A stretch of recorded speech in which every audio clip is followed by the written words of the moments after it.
নমস্কার বন্ধুরা, welcome back to exam information point official YouTube channel. তো বন্ধুরা, যাই হোক, আজকে যে কেস ছিল কলকাতা হাইকোর্টে, তোমরা সবাই জন্য এমএটি 303 এবং 295 আমানা খাতুনের কেসটি। তো সেই কেসটি আজকে ছিল কোর্টে। কেসের তোমরা রায় ভিডিও সবই দেখেছো। তো অনেকজনের প্রশ্ন ছিল যে কেসে নেক্সট ডেটটি যে কবে দেওয়া হয়েছে সেটা কিন্তু সঠিক বুঝতে পারছে না। যাই হোক, অনেকজনের কনফিউশন ছিল এবং আমি তোমাদের বলছি, যখন অফিসিয়ালি আপডেট চলে আসবে আমি তোমাদের জানাবো, অফিসিয়ালি যখন নোটিশ বা অফিসিয়ালি যখন আপডেট চলে আসবে। তো যাই হোক, এর জন্যই আমি এই ভিডিওটি করতেছি, কারণ অফিসিয়ালি তোমাদের দেখাবো যে সঠিক ডেটটি কোনটি। ওকে, তো আমি এখানে ক্লিক করব এমএটি 295। এখানে যদি ভিউয়ে ক্লিক করি আমি তোমাদের দেখাচ্ছি ভিডিওটি। ঠিক আছে, দাঁড়াও। ভিউয়ে যদি আমি ক্লিক করি, কোথায় গেল? এই যে এখানে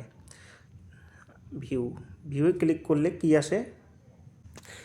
তো বন্ধুরা, যাই হোক, এখন তোমরা অন স্ক্রিনে দেখতে পারো। তো আমি ক্লিক করলাম, এটি হচ্ছে এমএটি 295। তো বন্ধুরা, আজকে কিন্তু এটার ডেট ছিল।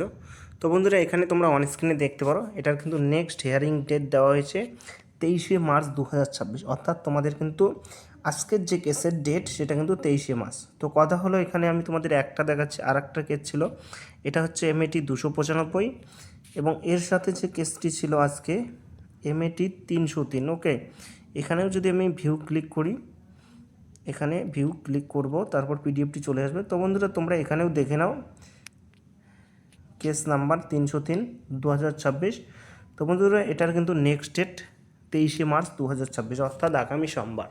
তো ভিডিওটি আমি এর জন্যই তৈরি করেছি, কারণ আমি আমার চ্যানেলে যে সাবস্ক্রাইবার আছে, যারা যারা দেখছো, তাদের কথা দিয়েছি যে আমি আপডেট জানাবো। তো তাদের যেহেতু কথা দিয়েছি, তো প্রমাণস্বরূপ আমি আপডেটটা জানিয়ে দিলাম। তো বন্ধুরা, এটাই ছিল গুরুত্বপূর্ণ ভিডিও। আশা করা যাক 23 তারিখে অপেক্ষায় থাকি, দেখা যাক কী হয়। জয় হিন্দ, ধন্যবাদ বন্ধুরা।